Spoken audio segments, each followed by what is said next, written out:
بسم الله الرحمن الرحيم وأنذر الناس يوم يأتيهم العذاب فيقول الذين ظلموا ربنا أخرنا إلى أجل قريب نجب دعوتك ونتبع الرسل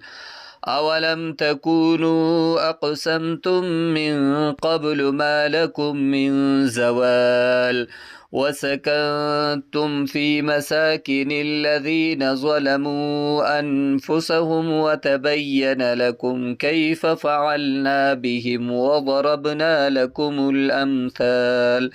وقد مكروا مكرهم وعند الله مكرهم وإن كان مكرهم لتزول منه الجبال فلا تحسبن الله مخلف وعده رسله إن الله عزيز ذو انتقام يوم تبدل الأرض غير الأرض والسماوات وبرزوا لله الواحد القهار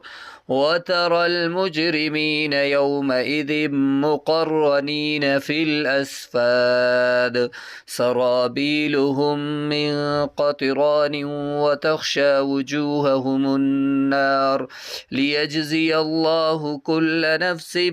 ما كسبت إن الله سريع الحساب هذا بلاغ للناس ولينذروا به وليعلموا أنما هو إله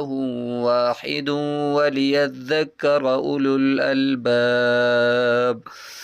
سورة الحجر مكية بسم الله الرحمن الرحيم ألف لام را تلك آيات الكتاب وقرآن مبين صدق الله العظيم والسلام عليكم ورحمة الله وبركاته